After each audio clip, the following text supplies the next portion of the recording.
Hello. Yes ma'am. Yes ma'am. Good afternoon ma'am. Good afternoon. Good afternoon ma'am. Good afternoon. मेरी आवाज clear है? Clear सुनाई दे रही है? Yes ma'am.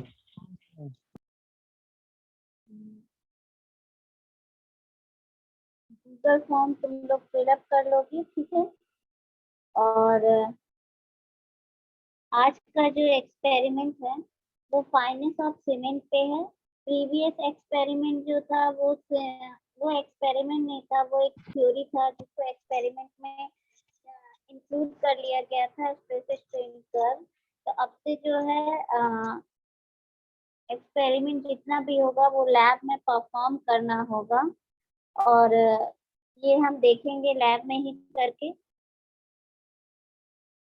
जब कॉलेज खुलेगा तब ये लैब में परफॉर्म करके तुम लोग कर सकते हो, और जब तक लैब नहीं खुल रहा है, कॉलेज नहीं खुल रहा है, तब तक ऐसे ही इसे बताएंगे और वीडियो में तुम लोगों को दिखा सकते हैं। ठीक है, तो आज का जो है finance of cement,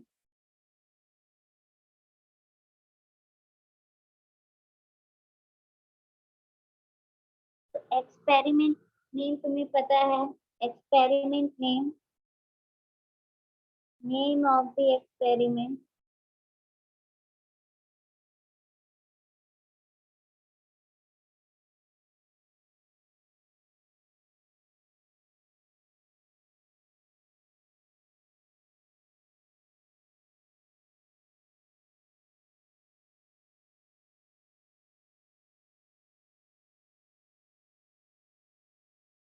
finance of cement. अब फाइनेंस ऑफ सीमेंट यहाँ पर है, तो चलो इसमें कुछ और इंक्लूड कर देते हैं। Fineness of cement by sieving.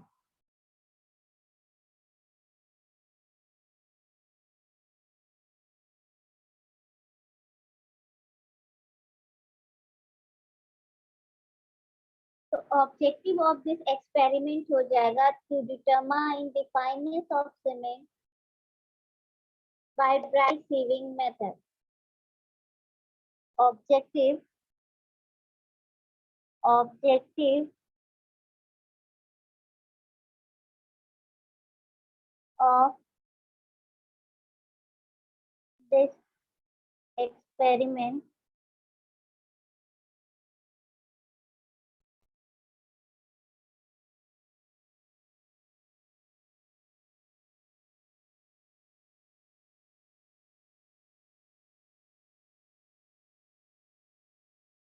determination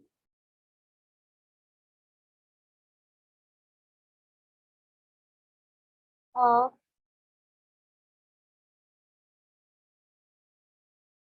fineness of cement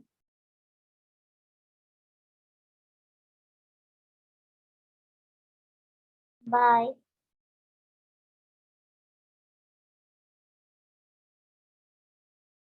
dry sieving. And the code we use for reference purpose or for this dry sieving analysis of cement, reference code reference code is IS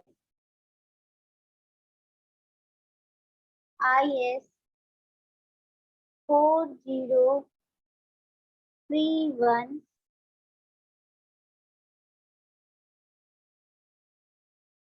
part 1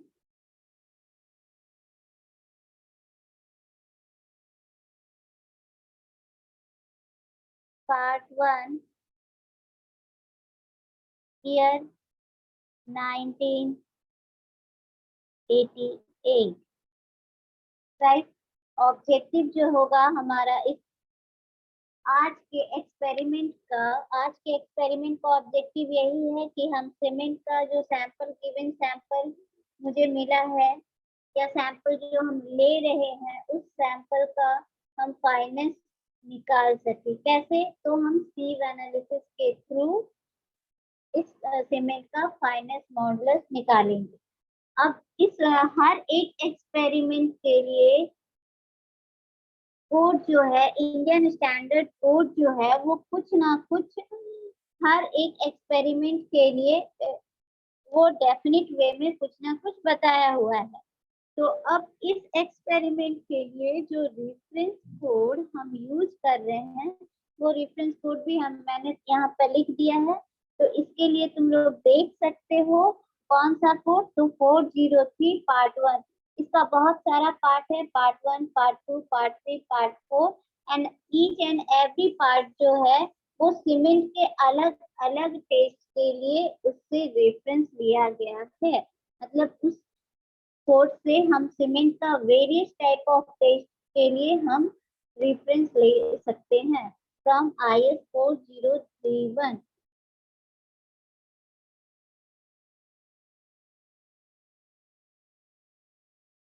ठीक है, अब देख लेते हैं कि ये तो हुआ कि मेरा कोड का क्या जरूरत है, ऑब्जेक्टिव क्या है। अब क्या है कि ये एक्सपेरिमेंट हम परफॉर्म करेंगे तभी करेंगे जब हम मेरे पास एपरेटस हो। तो apparatus required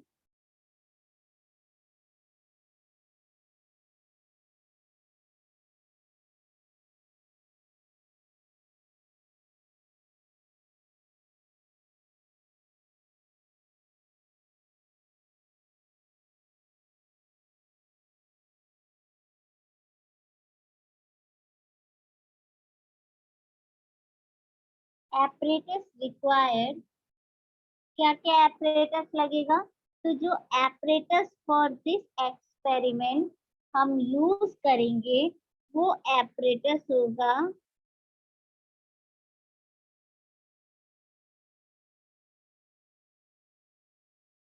ninety micron sieve.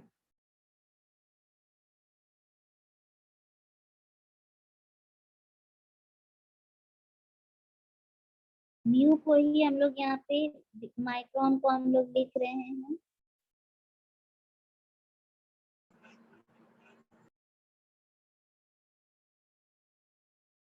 Micron sieve सबसे मोस्ट इम्पोर्टेंट जो एपरेटस इसमें यूज होगा वो 90 माइक्रोन सीव का यूज होगा। और ये 90 माइक्रोन सीव जो है वो हम लोग किसके अकॉर्डिंग लेंगे? तो वो लेंगे कन्फर्मिंग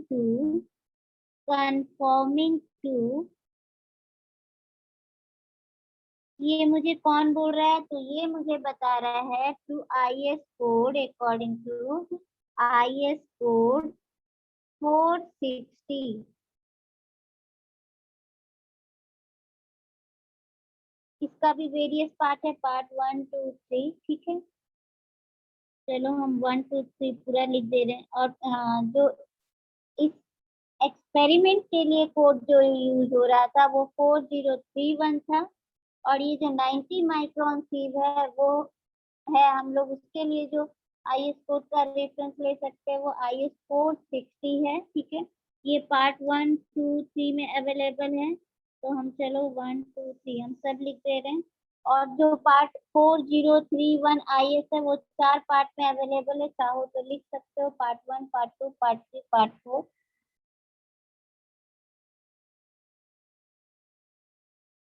1985, इन ईयर 1985 से ये जो सीव लिया गया है वो उसका जो कंफर्मेशन है वो IS 460 से लिया गया है। और ये 460 जो था ईयर 1985 में IS 460 का एक पार्ट आया। ठीक है, अब दूसरा कौन सा हम लोग लेंगे या पब्लिश हुआ था IS 460 1985 में, ये पब्लिश हुआ था। ठीक है, अब ये इसे तुम जैसे समझना चाहो समझ सकते हो। दूसरा एपरेटस जो इस एक्सपेरिमेंट के लिए रिक्वायर्ड है, तो एपरेटस जो रिक्वायर्ड है इसके लिए वो है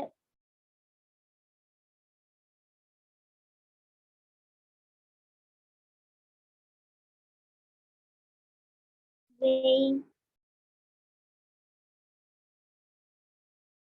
बैलेंस।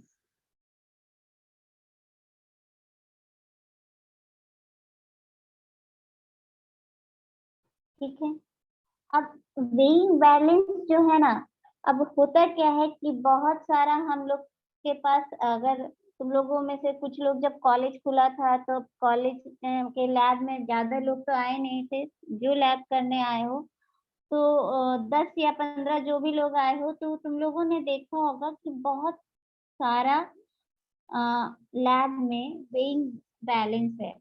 तो ये बैलेंस मशीन हर एक अलग अलग साइज का बैलेंस मशीन है। क्यों? क्योंकि सबकी सेंसिटिविटी अलग अलग होती है। कुछ ना कुछ जो बोलते हैं ना लीस्ट काउंट, सब में कुछ ना कुछ एरर रहता है। अगर बहुत बड़े वाले बैलेंस में तुम लोग वेट कर रहे हो तो उसमें ग्राम का अगर कुछ एरर है तो वो उतना पता नहीं चलता है। अगर उससे छोटे में कर रहे हो तो मिलीग्राम का उतना में पता नहीं चलता है। ठीक है, तो ये बहुत छोटा छोटा जो डिफरेंस है वो वेइंग बैलेंस में पता चलता है। तो यहाँ पर वेइंग बैलेंस जो हम यूज करेंगे तो वो हम ध्यान देंगे कि उस वेइंग बैलेंस की सेंसिटिविटी जो हो वो लगभग 0.01 ग्राम के लगभग हो। ठीक है, अब क्या है, क्यों? क्योंकि यहाँ पर जब हम लोग एक्सपेरिमेंट करना शुरू करेंगे तब पता चलेगा कि हम लोग बहुत ज्यादा अमाउंट में या क्वांटिटी में सैंपल नहीं ले रहे हैं। ठीक है, बहुत ज्यादा लेंगे तो बड़ा वेइंग मशीन का हम लोग यूज करेंगे जिसकी सेंसिटिविटी थोड़ी हाई होगी। यहाँ पर क्योंकि हमारा अमाउंट और सैंपल जो क्वांटिटी है सैंपल की वो कम है, तो हम इसलिए जिसकी सेंसिटिविटी लो है, बहुत हाई है, मतलब बहुत माइन्यूट भी अगर उसमें चेंज हो रहा है मिलीग्राम में भी तो वो उसको रीड कर सके, वैसे बैलेंस हम लोग यहाँ पर यूज करेंगे। ठीक है, नेक्स्ट है मेरा गेजिंग ट्रैवल।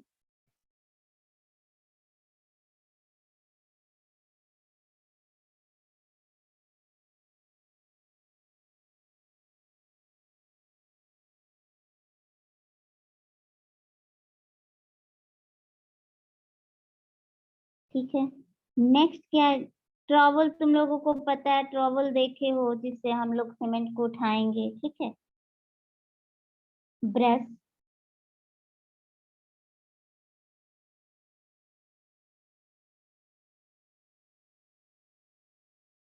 ठीक है, ये तो हुआ जो एपरेटस या टूल की हमें रिक्वायरमेंट होती है ड्यूरिंग में, sorry, to perform this test. और ये टेस्ट कौन सा है? तो फाइनेस ऑफ सीमेंट का टेस्ट। ठीक है, ये हुआ एपरेटस। अब मटेरियल का कौन सा मटेरियल मुझे इस टेस्ट को करने के लिए चाहिए?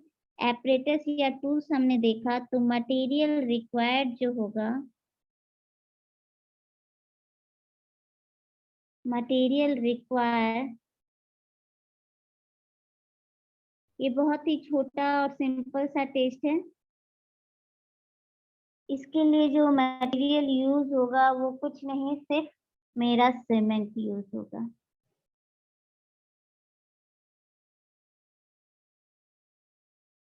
ठीक है, अब सीमेंट ये फिर अलग अलग है। अब ये जो सीमेंट तुम यूज करोगे वो ओपीसी तुम यूज कर रहे हो या पीपीसी यूज कर रहे हो या पीएससी यूज कर रहे हो, वो यहाँ पे सॉरी तुम्हें लिखना पड़ेगा। जिस टाइप का सीमेंट तुम यूज कर रहे हो तो वो तुम्हें यहाँ लिखना होगा। सीमेंट अगर ऑर्डिनरी पोर्टलैंड सीमेंट है तो ओपीसी लिखेंगे। अगर सीमेंट जो हम लिख रहे हैं पोर्टलैंड पोजलाना सीमेंट है तो वो लिखेंगे। और अगर सीमेंट जो हम यूज कर रहे हैं वो पोर्टलैंड स्लैग सीमेंट है तो हम वो लिख देंगे। तो मोस्ट कॉमनली हम लोगों को यही सीमेंट मिलता है हमारे लोकेलिटी में, तो हम इन्हीं तीनों में से कोई एक लेंगे और उसी से हम करेंगे। ठीक है, पर जो भी सीमेंट हम यूज कर रहे हैं वो हम लिख देंगे। ये हो गया हमारा objective apparatus required and material required. अब क्या है कि एक्सपेरिमेंट में जाने और वीडियो दिखाने से पहले एक चीज ये है कि ये सीव एनालिसिस के थ्रू हम सीमेंट का फाइननेस आखिर फाइंड आउट क्यों करते हैं? सीमेंट का फाइननेस फाइंड आउट क्यों करते हैं? व्हाई?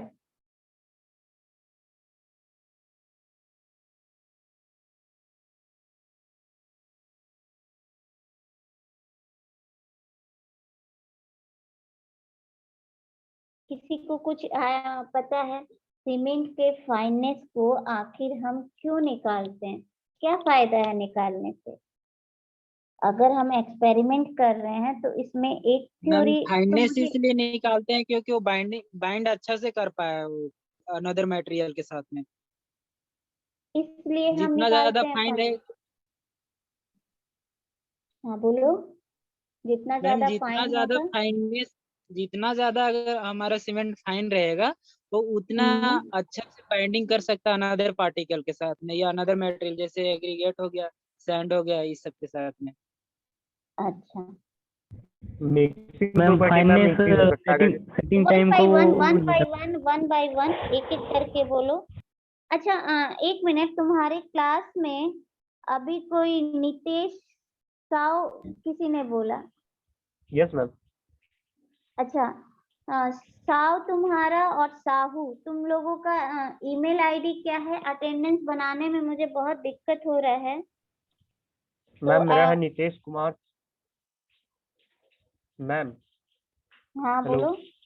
मैम मेरा नितेश कुमार साव 87@gmail.com। तुम लोग इसी से अपने इसमें LMS में हो इनरोल? जिस Yes, ma'am. जीमेल आईडी से Yes, हो ma'am. Yes, उसी ma'am. पे बोलोगे, ठीक है? ठीक Yes, है। ma'am. और जो साहू है वो किस नाम से है? नितेश कुमार साहू मैम। हाँ, NKS हाँ, डॉट नितेश कुमार। NK एक सेकेंड रुक जाओ। और एक रोशन है, उसके नाम में भी बहुत मुझे दिक्कत है, बोलो NKS डॉट हाँ नितेश कुमार हाँ 1 2 3। अच्छा ठीक है, हो गया बस इतना। टॉर्नेडो इज बैक, इस जो भी है मैंने इन तो कर लिया है, बट उसे फिर अभी मैं रिमूव कर दूंगी। तो जो भी हो अपने रियल नेम से आओ, नहीं तो मैं उसे रिमूव कर रही हूँ।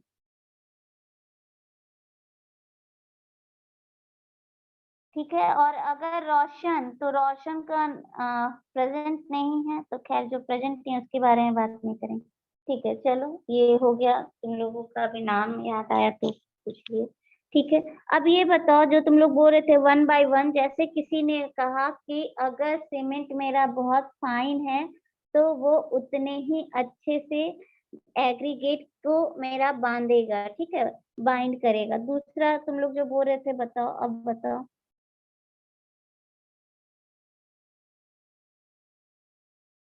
क्यों हम लोग मैम सीमेंट का फाइननेस निकालते हैं? मैम जितना फाइन रहेगा उतना एडहेसिव होगा।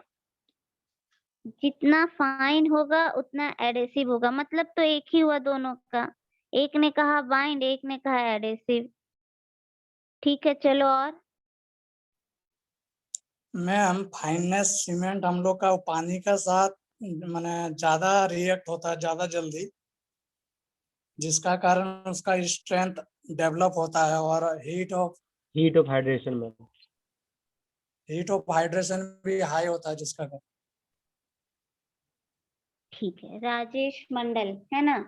ठीक है, जी ये बहुत सटीक जवाब है बाबू। प्रॉपर तो यही है, बात यही होता है कि जितना मेरा सीमेंट फाइन होगा, तो नंबर फाइन हुआ मतलब क्या हुआ कि मेरा जो सीमेंट का उतना ही नंबर ऑफ पार्टिकल्स ज्यादा होगा उसमें। ठीक है, एक तो हम लोगों को ये पहले से ही पता है कि मेरा जो सीमेंट है वो कैसे बनता है। तो सीमेंट जो है वो ग्राइंडिंग से बनता है। किसको? तो आर्गिलेसियस और कैलकेरियस मटेरियल को हम लोग आपस में ग्राइंड करते हैं, ठीक है। पहले उसको हीट करेंगे, कैल्सिनेशन प्रोसेस से वो गुजरेगा, उसको फिर गुजरने के बाद उसके बाद उन सभी को हम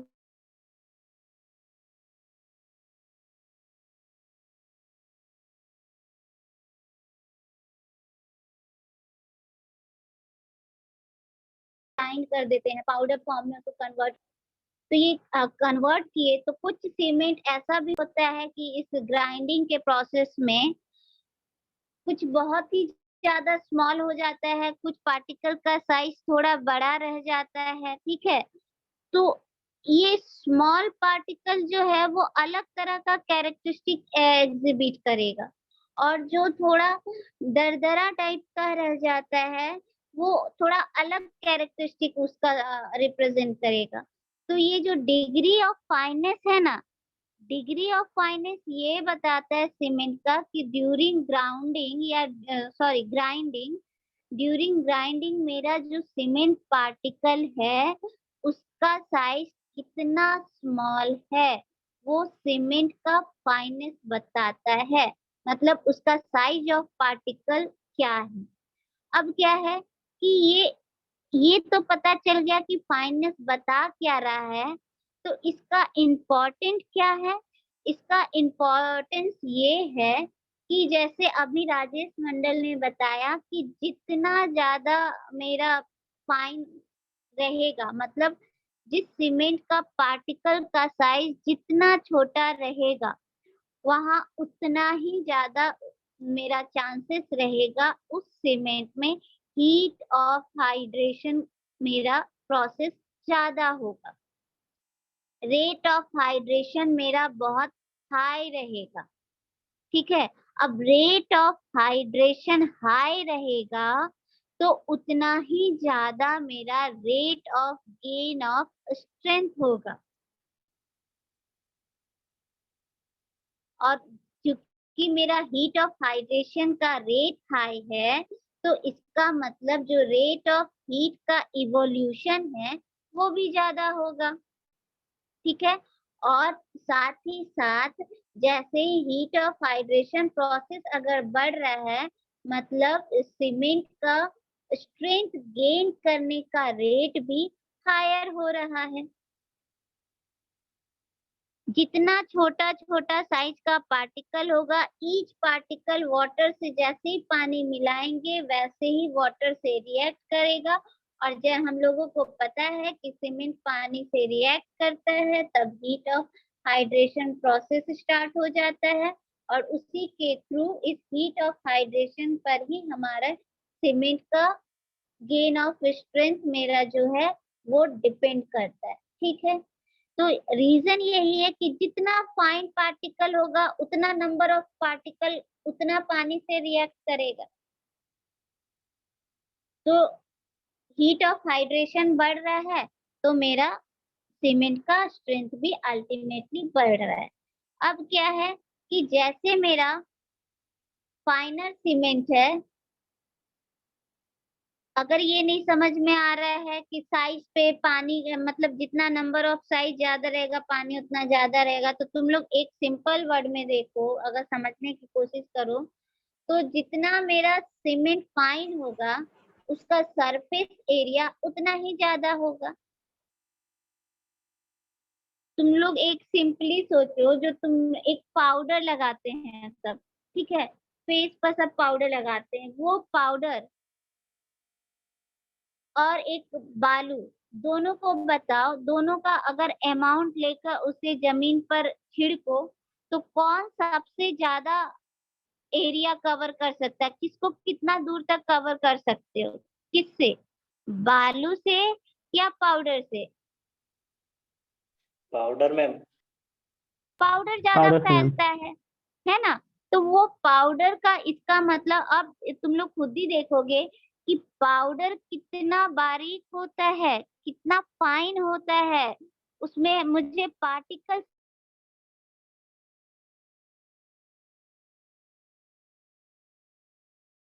ही नहीं आता है, लेकिन जो बालू मुझे नजर आता है, छोटा छोटा साइज नजर आता है, पता चलता है कि कुछ है, ठीक है। तो इसका मतलब जितना सीमेंट मेरा फाइन होगा फाइनर सीमेंट जो है ऑफर करता है ग्रेटर सरफेस एरिया को, मतलब सरफेस एरिया उसका उतना ही ज्यादा होगा, फैलेगा वो, फॉर हाइड्रेशन। ठीक है, फाइनर सीमेंट ऑफर करता है greater surface area for hydration. अब क्या है, इस वजह से भी जो मेरा डेवलपमेंट ऑफ स्ट्रेंथ होगा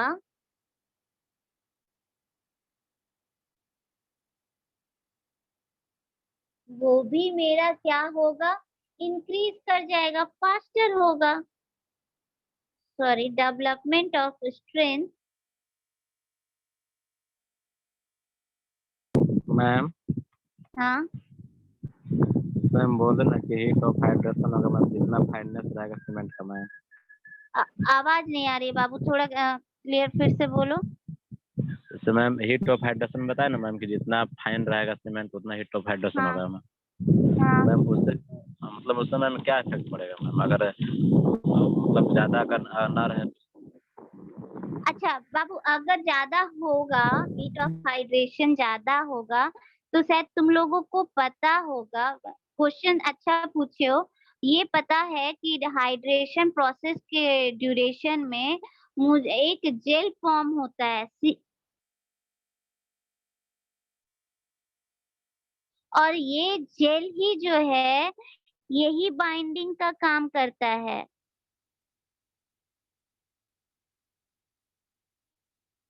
अब चलो ये तो बताएं कि ये हीट ऑफ हाइड्रेशन के प्रोसेस से ये जेल फॉर्म होता है। खैर तुम्हारा जो क्वेश्चन है कि अगर कम रहेगा तो क्या होगा, तो तुम लोगों को ये भी पता है कि 4 तरह का हीट ऑफ हाइड्रेशन प्रोसेस के दौरान जब हम पानी और सीमेंट मिलता है तो 4 तरह के कंपाउंड बनते हैं, जिसको हम लोग एलाइट, बेलाइट, सेलाइट एंड फेलाइट बोलते हैं, जिसमें से 2 कंपाउंड जो है वो इसलिए रिस्पॉन्सिबल होता है कि मेरा उसमें कितना हीट इवॉल्व हो रहा है इनिशियल स्टेज पे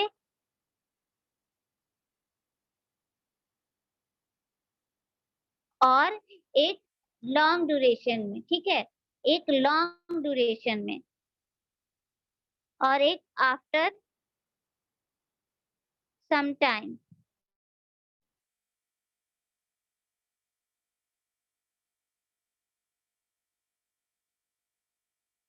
ठीक है, तो सेलाइट एंड फेलाइट जनरली हम लोग यही देखते हैं कि वो हीट का कितना इवॉल्व इनिशियल कंडीशन ड्यूरेशन में, मतलब 7 दिन में मेरा कितना हीट निकल रहा है, इसमें हीट भी तो इवॉल्व होता है इस प्रोसेस में। तो 2 कंपाउंड जो है वो हीट के लिए ज्यादातर रिस्पॉन्सिबल है, और 2 कंपाउंड जो है एलाइट एंड बेलाइट जो है, जिसको हम लोग बोलते हैं C2S एंड C3S, ये दोनों कंपाउंड जो है, अगर वो ये कंपाउंड जो है वो रिस्पॉन्सिबल है फॉर स्ट्रेंथ। अब इसमें से एक कंपाउंड जो है वो रिस्पॉन्सिबल है इनिशियल स्टेज में स्ट्रेंथ गेन करने के लिए,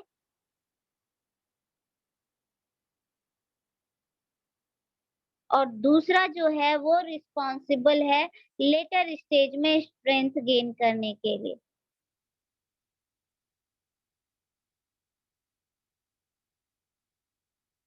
अब अगर ये हीट ऑफ हाइड्रेशन प्रोसेस ही ठीक से पूरा नहीं होगा तो मेरा क्या ये जो कंपाउंड बन रहा है, अगर इसकी परसेंटेज कम होगी तो उसी के अकॉर्डिंग मेरा जो सीमेंट है वो मेरा स्ट्रेंथ गेन करेगा, इसी के अकॉर्डिंग मेरा जो जेल फॉर्मेशन है वो कम होगा।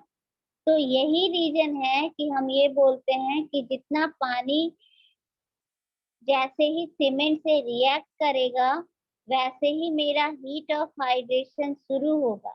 अब हीट ऑफ हाइड्रेशन के लिए क्या है, तो जितना फाइन फाइन पार्टिकल रहेगा वो उतना ही सरफेस एरिया ज्यादा प्रोवाइड करेगा हीट ऑफ हाइड्रेशन के लिए, उतना ही ज्यादा मेरा ये जो 2 कंपाउंड है C2S एंड C3S ये भी फॉर्म होगा।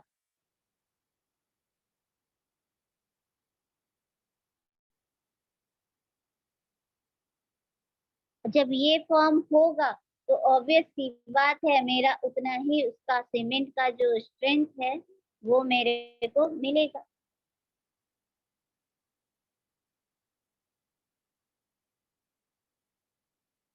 ठीक है, अब क्या है दूसरी बात ये कि अगर मेरा सीमेंट फास्टर है तो अभी मैंने बताया कि दो कंपाउंड है जो इनिशियल स्टेज में और एक कंपाउंड है जो लेटर स्टेज में सीमेंट के स्ट्रेंथ को अफेक्ट करता है, जिसके फॉर्मेशन से सीमेंट का स्ट्रेंथ जो है अफेक्ट होता है। ठीक है, तो क्या है कि फास्टर जैसे ही डेवलपमेंट होता है मेरा जो स्ट्रेंथ है गेन जल्दी करेगा। इनिशियल स्टेज में ही जो गेन होता है हम 7 दिन में ही देखेंगे, तो गेन जो होगा वो काफी हाई होगा। स्ट्रेंथ गेन करने की जो मेरी कैपेसिटी है वो हाई होगी।